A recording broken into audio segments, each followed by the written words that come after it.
अस्सलामुअलैकुम गाइस, कैसे हैं आप। उम्मीद करता हूं कि आप सब खैरियत से होंगे, खुश होंगे और हमारी दुआ है कि आप हमेशा खुश रहें, हंसते और मुस्कुराते रहें। मेरा नाम है रहमान अनवर, मैं हूं मोहम्मद सैयद और मैं हूं ज़फर इकबाल। और आज हम जिस वीडियो पर रिएक्ट करने जा रहे हैं, इस वीडियो का टाइटल है Hamid on Indian involvement in Balochistan.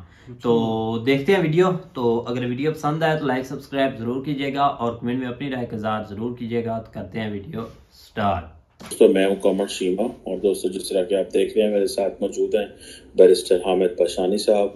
Barrister, सबसे पहले तो आपके वक्त का बहुत शुक्रिया। आपका शुक्रिया जनाब, थैंक यू सर।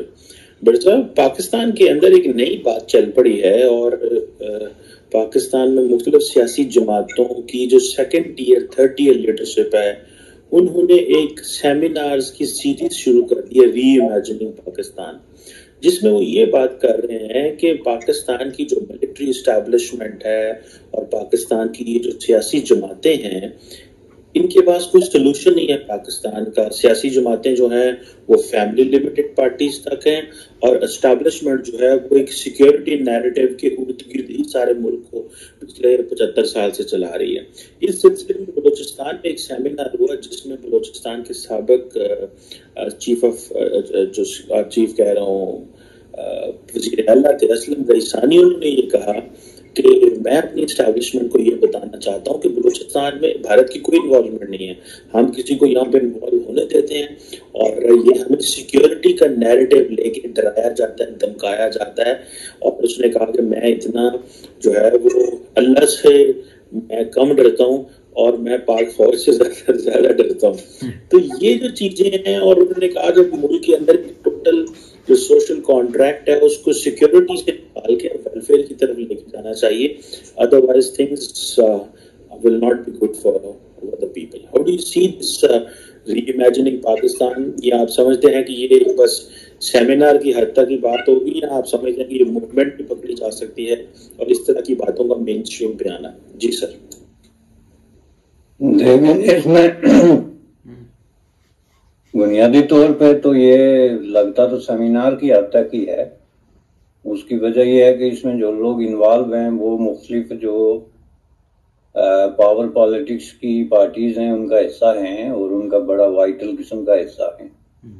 तो वो अगर ये समझते हैं कि पॉलिसी में कोई इतनी बड़ी कोई मसाइब हैं तो उनको चाहिए कि वो अपनी पार्टी प्लेटफॉर्म पे भी डिस्कस करें ना। ये वो लोग हैं जो मुख्तलिफ पार्टीज में रहे हैं, जिन्होंने रूल किया है या आइंदा रूल करने वाले हैं, तो वो आप रूल करने के लिए एक अलग व्हीकल रखें और अपने जज्बात के इज़हार के लिए अलग व्हीकल रखें, तो ये तो कोई बात नहीं है। तो इसलिए इसका कोई लंबा आउटपुट मुझे नज़र नहीं आता, लेकिन इस बहाने से जो बातें होती हैं वो इम्पॉर्टेंट हैं। और ये जो चीफ मिनिस्टर है साबिक, उसने जो बात की बलूचिस्तान की, ये असल में बड़ी इम्पॉर्टेंट है। इसमें 2-3 पॉइंट हैं। एक तो ये है कि क्या पाकिस्तान का जो कॉन्स्टिट्यूशनल सेटअप है या जो सोशल कॉन्ट्रैक्ट का लफ्ज़ आपने इस्तेमाल किया है, क्या ये सफिशिएंट है, और ये क्या वाकई पाकिस्तान की जो पॉपुलस है, जो टोटल पॉपुलेशन है और उनके एक, और दूसरा ये कि जो सिक्योरिटी स्टेट का तस्वर है पाकिस्तान में, जो कि बहुत डोमिनेटिंग किस्म का तस्वर है, तो क्या वो भी किसी तरीके से जो है वो सस्टेनेबल है या उसमें तब्दीली करके उसको किसी ऐसे तरीके से अरेंज किया जाए जिसमें अवाम की कोई फलाह बहबूद या वेलफेयर जो है उसका भी कोई रास्ता निकले। तो ये 2 पॉइंट हैं उनकी स्पीच में, जिसको उन्होंने अपने अपने अंदाज में ज़ाहिर बयान किया है। तो डेफिनेटली देखें जी, पहली बात यह है कि दुनिया में जहाँ कहीं भी कोई झगड़ा होता है, किसी भी नेशन या नेशनलिटीज के अंदर, रियासतों में, वो झगड़ा जो होता है वो बेसिकली होता ही इसलिए है कि आपका जो कॉन्स्टिट्यूशनल अरेंजमेंट है, आप उसके मुताबिक अमल करने से जो है वो कतराते हैं या जानबूझ के उसको अवॉइड करते हैं। वरना कॉन्स्टिट्यूशन के अंदर जहां आपने मुख्तलिफ चीज़ों को अकोमोडेट किया होता है, वहां इस तरह के मामलात को भी एड्रेस करने के तरीके होते हैं। उसके मुतबादल होते हैं या उसके रास्ते होते हैं। अब ये जो बलूचिस्तान का इशू है जिस हवाले से उन्होंने एड्रेस किया है, इसका ताल्लुक इसलिए बनता है कि पहली बात यह है कि हिस्टोरिकली बलूचिस्तान जो है उसको जो इनकॉर्पोरेट किया गया into the federation of Pakistan, उसके लिए लीगल कॉन्स्टिट्यूशनल मीन्स जो हैं वो अप्लाई नहीं किए गए। अब प्रॉब्लम यह है कि पाकिस्तान में बहुत सारे तल्ख हक़ाइक़ ऐसे हैं जिनको ना आप कभी डिस्कस कर सकते हैं, ना उन पर लिख पढ़ सकते हैं, ना आप उनको ओपनली जो है कम्युनिकेट कर सकते हैं। उसके लिए जो है उस पर सिक्योरिटी ब्लैंकेट डाल के तो उसको जो है आम आदमी को एक नैरेटिव दिया जाता है और उसको मजबूर किया जाता है कि उस नैरेटिव को एक्सेप्ट करे। बलूचिस्तान के हवाले से भी एक फेक और फॉल्स किस्म का जो नैरेटिव है वो डेवलप किया गया हिस्टोरिकली और उसको अवाम पे इम्पोज किया गया। और चूंकि मीडिया जो है वो अगर आज कंट्रोल में है, जो कि बहुत ही मल्टाई जो है वो जराए रखता है अपने एक्सप्रेशन का, तो जाहिर है आज से 40 साल पहले या 50 साल पहले यू कैन इमेजिन कि वहां पे जो है वो एक पीटीवी की मौजूदगी, एक नवाए वक्त, एक जंग और एक डान की मौजूदगी में जो है आप किस तरह मामलात को 100% अपने कंट्रोल में रख सकते थे। ये तो इस तरह की व्हीकल्स हैं कि जिनको कुछ कहने की कभी जरूरत भी नहीं पड़ती थी हुकूमत को कि आप ये लिखें या ये ना लिखें, बल्कि वो खुद अंदाजा लगाते थे कि जनाब जो इशारा आबरू जिसको कहते हैं ना कि वो क्या है, मंशा क्या है किसी हुकूमत की, तो उसी के मुताबिक लेके उसको चलने शुरू हो जाते थे। हकीकत यह है कि जो रियासत का लात है, जो बलूचिस्तान का सारा इशू है, इसको पार्टीशन से बहुत पहले इसका और कायदे-ए-आज़म मोहम्मद अली जिन्ना का बहुत करीबी किस्म का ताल्लुक रहा है। कायदे-ए-आज़म मोहम्मद अली जिन्ना का by the way for the information of the audience जो है वो बहुत सारी रियासतों के राजू महाराजों के साथ बहुत करीबी ताल्लुक रहा डिफरेंट कैपेसिटीज में। एज ए लॉयर, क्योंकि वो राजू महाराजों के एक पसंदीदा लॉयर थे, वो प्रीवी काउंसिल से लेके तो हिंदुस्तान की मुख्तलिफ अदालतों में पेश हो सकते थे और बहुत सारे मामला जो राजू महाराजों के चलते रहते थे उसमें वो उनको रिप्रेजेंट करते थे। दूसरी एक बड़ी वजह ये थी कि ये राजे महाराजे जो 562 रियासतों के हैं ना, इसमें से आधे से ज्यादा जो है वो कांग्रेस के बड़े खिलाफ थे। और कांग्रेस से मुराद जो है पंडित जवाहरलाल नेहरू और महात्मा गांधी के बड़े खिलाफ थे। और वो खिलाफ इसलिए थे कि वो ये कहते थे कि ये दोनों लीडर जिस तरह की बातें करते हैं, इस तरह का अगर हिंदुस्तान आजाद हो गया तो हमारी आजादी तो गई। उनकी लाइफस्टाइल जो था ना वो किसी भी तरीके से जो बरतानवी शाही खानदान है या उस वक्त के जो बेल्जियम के या स्वीडन के या इस तरह के बड़े बड़े बादशाह शहनशाह थे, उनसे कई गुना ज्यादा हमारे राजू महाराजों का एक लाइफस्टाइल था और बहुत बड़ी दौलत के अंबार थे और एक पूरा जो है ना एक जिंदगी थी।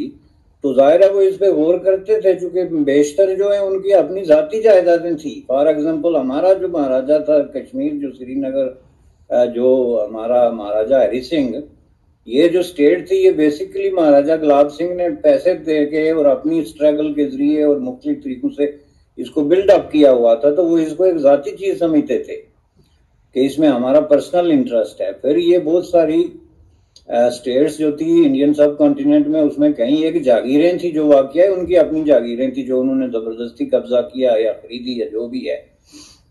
तो उसमें वो कांग्रेस से बड़े खौफजदा थे, क्योंकि कांग्रेस ने तो बहुत 17वीं सेंचुरी में ये ऐलान कर दिया था कि हिंदुस्तान की आज़ादी के बाद इस मुल्क में जो है ये जागीरदारी, ये रियासतें, ये वडेराइज्म, ये चीजें खत्म होंगी। अगर नहीं होंगी तो आज़ादी का मकसद ही कोई नहीं है, क्योंकि ये बुनियादी चीजें हैं। तो ये खत्म होने का मतलब ये है कि हम जागीरें ले लेंगे जागीरदारों से, और ये जिसका मतलब ये है कि सारे राजे महाराजे जो है खत्म हो जाएंगे। तो इसलिए उनको कायदे आज़म की जात में एक शेल्टर नजर आता था। वो शेल्टर वो इसलिए नजर आता था कि कायदे आज़म का बड़ा क्लियर किस्म का मौक़िफ़ ये था कि भाई हमारा जो है वो हिंदुस्तान की रियासतों से कोई लेना देना नहीं। हमारी जो पॉलिटिक्स है वो लिमिटेड है सिर्फ और सिर्फ जो है हिंदुस्तान, जिसको ब्रिटिश इंडिया कहते हैं, उसके सुबूत है। और हम इस चीज पे क्लियर हैं कि हम रियासतों के अंदर किसी तरह की मुदाखलत का कोई इरादा नहीं रखते। और ये उनका इब्तदाई मौक़िफ़ था।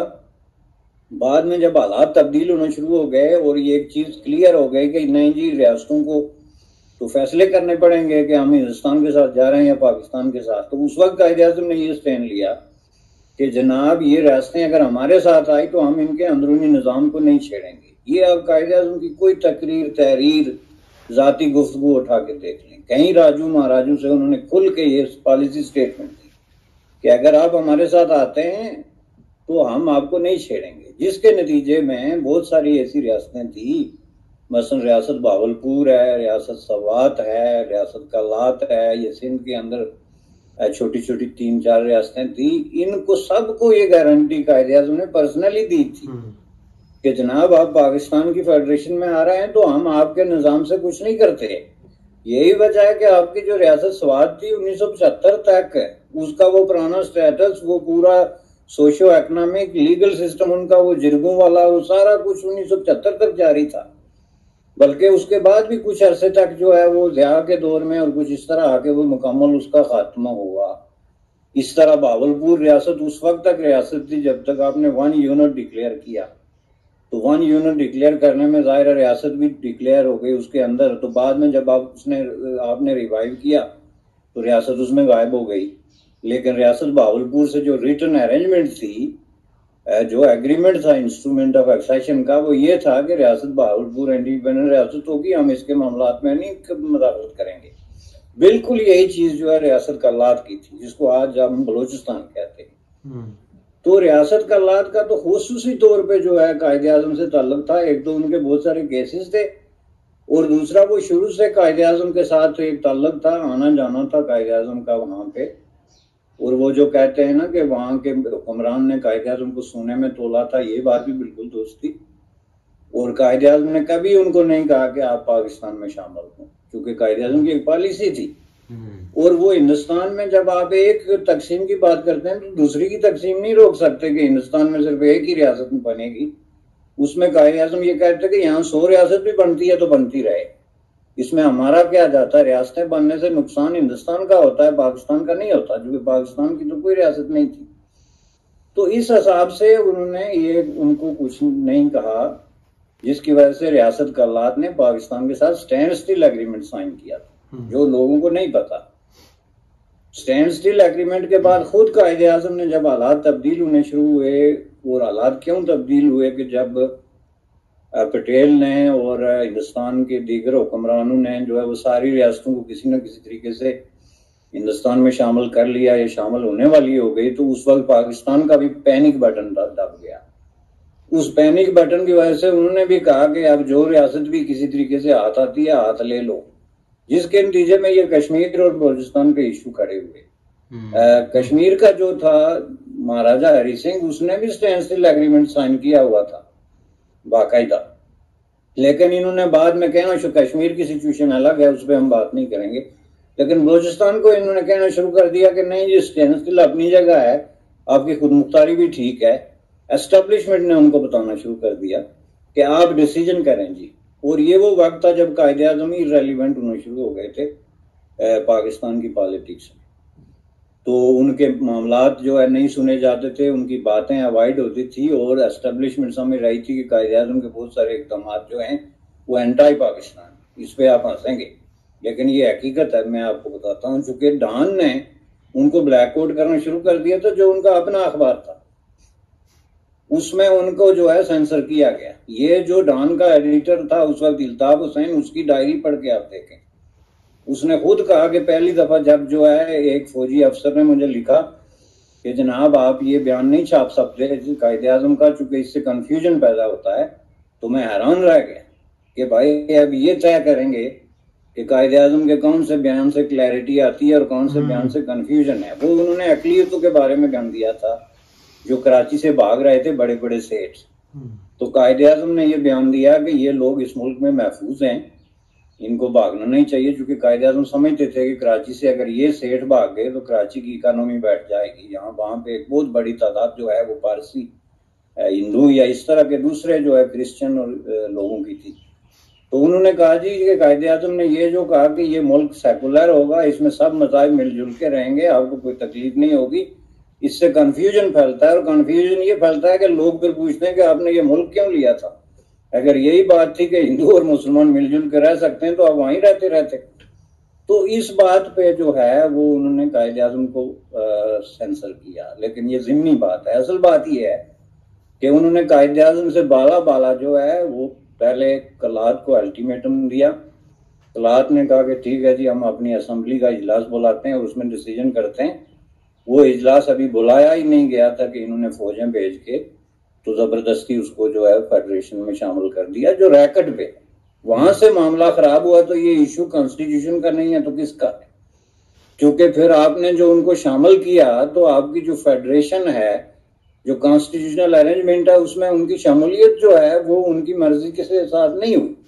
बाद में जो उनके एतराजात, बाय द वे ये बलूचिस्तान जो है रियासत कलात समेत और छोटी छोटी रियासतें मिला के तो एक पूरे इलाके को बलूचिस्तान कहते हैं।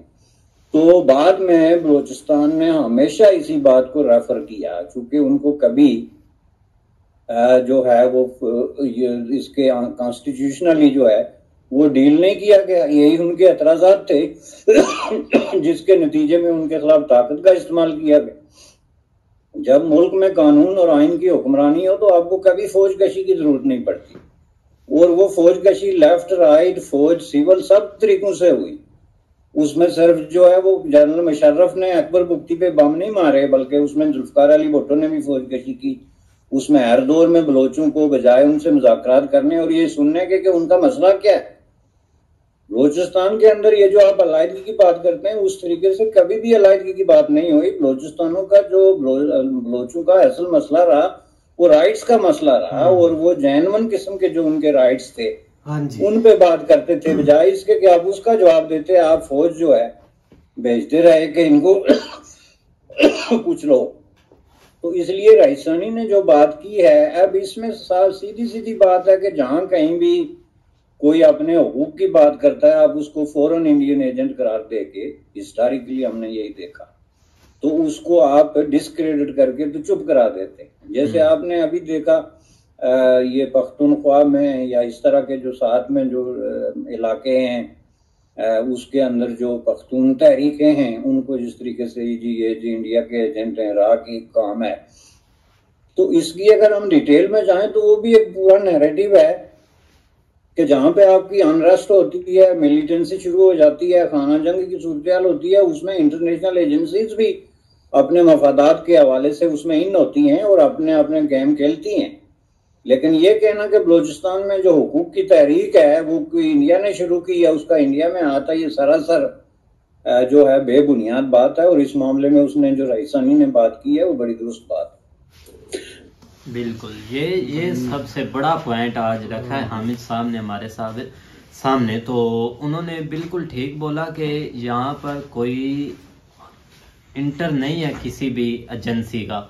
मसला ये है कि जो बेचारा अपना सर उठाता है कि हमारा हकूक तो दो, तो उसका सर कुचलने के लिए ये चीज़ें की जाती हैं कि उस पर ये इल्ज़ाम लगाया और उसको भाई नीचे से नीचे दबा कर और राह का एजेंट बोलते हैं राह का एजेंट नैरेटिव बनाया हुआ है, नैरेटिव। हाँ, और सबके पाकिस्तान के माइंड में भी ये बैठा हुआ है कि भाई सही बात है कि वहाँ पर इंडिया की इंटरेस्ट है, वो ज्यादा काम ये करवा रहा है। लेकिन वहाँ सबको पता भी है ये कि वहाँ पर वडेरा सिस्टम है। अब ये तो नहीं इंडिया ने बोला है कि आप अपना वडेरा सिस्टम बनाए रखे कि वहां से लूटा और जाकर बैठे इस्लामाबाद। इंडिया तो नहीं ना इतना पैसा दे रहा कि आप वहां से पैसा लेके वहां जाएं। वहां का ये है कि जो उनको हकूक मिलता है वो लेकर चले जाते हैं। मसला उठाता है ना उससे जाकर आप पूछे तो सही, भाई आपका मसला क्या है, रीजन क्या है। मसला एक ही हमको राइट्स नहीं मिल रहा है, पूछते हैं क्योंकि राइट्स इस तरह नहीं मिल रहा, क्योंकि हमारा जो गैस है ना, एक नेचुरली गैस वो उधर बलोचिस्तान से आता है, सिब्बी से। तो वहाँ के लोग सिब्बी के पास ही नहीं गैस है, जहाँ से गैस आता है। एक राइट्स ये हो गया, एक सुई का मकाम, एक उनको पूरे हकूक नहीं मिल रहे। अब ज़ाहिरी बात है, आप जिस देश में रहते हैं, जिनका पर कंट्रोल है, अगर वही आपको एक पूरा एक हकूक नहीं देंगे, आपको राइट्स नहीं देंगे, तो हर बंदा आवाज उठाएगा एक भूखमरी। तो आप देख लो, जो एक लड़का था वो भी बलोचिस्तान से था, नाकबुल हसन, नकीब उल हसन। आज एक हमारा जो बड़ा अफसर था ना, जब वो बेचारा उसको मारा गया मसूद, हाँ, जब उसको मारा गया था तो उस बेचारे के मतलब कि जो जिन्होंने मारा उनको इन्होंने पकड़ भी लिया। हमारे जो एक बड़े अफसर थे उसके बाप के पास भी गए थे कि इसको इंसाफ मिलेगा, जरूर मिलेगा, लेकिन खुद गया था। हाँ, जनरल बाजवा खुद गए थे कि इनको इंसाफ मिलेगा, इनके मुलजम जिन्होंने ये किया उनको सजा भी मिलेगी। लेकिन आज वो दिन है जो कि उसके मुलजम बरी हो गए, रात को कल सबको उन्होंने बरी कर दिया है। अब जब वो उनके घर वाले या उसके भाई या जो भी एक रिश्तेदार ये बात सुनेंगे तो क्या उनका नहीं एक एतबार उठेगा इधर से? क्या वो नहीं अपने राइट्स मांगेंगे? उसका जो वालिद है ना, आपको पता उस बेचारे की भी डेथ हो गई है। अच्छा। और वो भी इंसाफ के पीछे भाग रहा था। उसको यहाँ तक कि जनरल बाजवा साहब खुद घर पे जाके मिले थे और उन्होंने कहा था कि आप सोच नहीं सकते आपको कितनी जल्दी इंसाफ मिलेगा। हाँ। और उस जल्दी के चक्कर में वो बेचारा दुनिया से चल बसा है। और अभी तक जो है ना वो क्या हुआ, जब देखा भी मामला कुछ ठंडे हो गए तो साथ ही उसको जो है ना वो राव अनवार है वहाँ का एसपी जो है ना, जो जरदारी का लेफ्ट राइट है, उसको जो है ना इन्होंने कल रहा कर दिया। तो बात करने का मकसद ये है कि हम जो है ना वो पहली दफा हमने बैरिस्टर हामिद बसानी साहब को सुना है और मैं कहता हूँ कमाल का उन्होंने तज्जिया किया। एक सवाल को वो जो है ना वो 15 मिनट के ऊपर लेके गए और 15 मिनट में क्लियर कर दिया कि क्या बहुत ज्यादा खुशी हुई है। उन्होंने जो है ना वो कायदे आजम के हवाले से जो बताया है ना कि उनका जो खुद का जो न्यूज है, न्यूज चैनल था या न्यूज अखबार था ना, वो उसके खिलाफ हो गया था। मतलब उसने जो है ना वो उसको जो है ना पीछे से वो एक कह रहे हैं कि आर्डर आ गया था कि आपने ये चीज जो है ना वो नहीं छापनी, इसमें जो है ना वो कायदे आज़म एक बुंगियां मार रहे हैं। तो मुझे तो ये नहीं समझ आया क्या उसने यार बुंगियां मारी हैं। उसने तो बिल्कुल सही बात कही है और सही उसने जो है ना उनके राइट की बात की है। तो इस हवाले से भाई जी इसका मतलब है कि कायदे आज़म से ये काम स्टार्ट हुआ है जो हम फेस कर रहे हैं। और बलोचिस्तान जो है ना वो फेस और कोई चीज नहीं कर रहा ना, उनको जो है ना वो लैद आलूदा जो है ना वो एक, मुझे तो लगता है कि जिस तरह पहले बताया कि नैरेटिव है और इसमें जो है ना वो इन्वॉल्वमेंट शो करना कि वो इंडिया की इन्वॉल्वमेंट है। मुझे नहीं लगता कि ये शुरू दिन से ये चीज है, सिर्फ वहां पे चीज है राइट की जो उनको नहीं मिल रहा। आप ये अंदाजा लगा ले कि पिछले 1-1.5 माह से वहां पे ग्वादर के ऊपर लोग सर्दी में बैठे हुए, आप अंदाजा लगा ले कितनी सर्दी है, बहुत सर्दी। और उनका जो लीड गा रहा था उसको उन्होंने उठा के जो है ना वो जेल में डाल दिया। तो ये आप उनको राइट दे रहे हैं? उनका क्या है? उनका सिर्फ एक ही सवाल है, एक ही उनकी डिमांड है कि भाई जो यहाँ के वसैल है ना, जो सबसे बड़े वसैल उनके माहीगीरों के हैं, जो मछलियों वाला सिस्टम है जो आप चाइना वाले पकड़ रहे हैं, उसके ऊपर वो कह रहे हैं कि भाई ये चीज खत्म करें। तो भाई वो कौन सा गलत कह रहे हैं? नहीं, इसमें गलत बात होगा तो वो खाएंगे ना। मेरी बात सुनो ना, अब उनके पास वसैल ही ये है। अगर माहीगिरी एक मछली पकड़ता है, अपना घर चलाता है इजी होकर, अगर उसको वो मसाइल नहीं मिलेंगे तो वो बेचारा क्या करेगा? उसको तो आप जहरी बात है, भूखे मरने से वो बोलते हैं कि हम राइट्स मांगते हैं, मर जाएं। हाँ, पीछे तो हमारी एक आवाज तो उठाने वाले कोई होंगे ना कि ये बेचारा भी अपने राइट्स मांगते। बलूचिस्तान के बहुत सारे लोग ऐसे हैं जिनको सारी सूरत हाल का पता, बल्कि क्या यार हम उसके ऊपर कह के उनको पता नहीं, वो बेचारे कब से लगे हुए हैं, उनके बच्चे को पता है कि क्या सिस्टम है। अब वो रिसानी साहब ने जो बात की है वो बिल्कुल ठीक की है, जिस तरह हामिद साहब कह रहे हैं उन्होंने सही की है कि भाई अगर ये कुछ भी नहीं है, ये जस्ट अगर मैं भी बोलूंगा तो मुझे भी डर है कि मैं मतलब मेरे साथ पता नहीं क्या होगा, मैं बोल सकूंगा। ये खौफ हम चाहते हैं कि पाकिस्तान के लोगों के अंदर खत्म हो। जिस तरह सर परेशान बात कर रहे थे कि एक बंदी वाला सिस्टम है, और अब हमें फील भी हो रहा है कि वो बंदी वाला सिस्टम है, क्योंकि अब इन्होंने जो वजीर आला लगाया है। आप मेरी बात सुनो, आप एक तो आप वजीर आजम, वो वजीर आजम ठीक बात है, उसका कोई सोच भी नहीं सकता था, वो एक न्यूज चैनल का मालिक है भाई, उसको इन्होंने वजीर आला लगा दिया। तो ये आप इस हद तक अंदाजा लगा ले कि किस हद तक जो है वो मामला का कंट्रोल है। और ये हम चाहते हैं कि ये चीजें थोड़ी खत्म हो, हर बंदे के पास अपना राइट हो, अवाम के पास अपना राइट हो चूज करने। पहले जो भी भाई इलेक्शन हुए हैं हमें तो उसके अब जाके पता चला कि वो एक सिलेक्शन होती थी, और अब भी इसी की चीज के ऊपर फोकस है। आप मेरी बात सुनो ना, इस 1-2-3 साल में ना आपके सब सामने चीजें आ चुकी हैं, जो होता है, जो पीछे गेमें चलती हैं, क्या चल रहा है क्या नहीं, ये सब बंदा अब पाकिस्तान का छोटा बच्चा जानता है। आप बात करते नहीं, आपको उसकी हिस्ट्री पहले बता देते हैं कि भाई ऐसा नहीं, ये ऐसा होने वाला है। भाई इतना एक हमारा नाम तो एक एनालिस्ट है, नाम इतना तजर्बेकार है, हमें ये बात करते हैं तो हमें पता चल जाता है कि ये स्टेप लेने वाले इतना इन्होंने तजर्बा कर दिया लोगों का। भाई अब ये देखो ना कि जो अब मामलात हैं, ठीक है, ये इस हद तक जो है ना वो चले गए हैं कि लोगों को किसी चीज के ऊपर बिलीव ही नहीं रहा, ठीक है ना।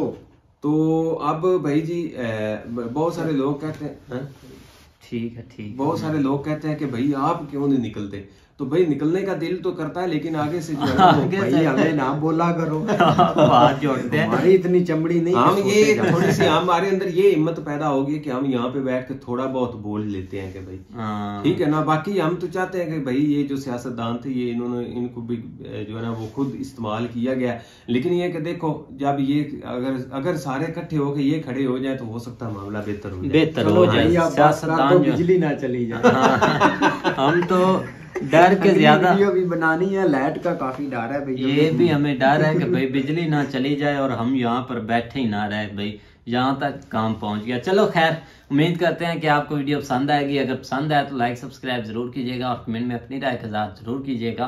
अल्लाह।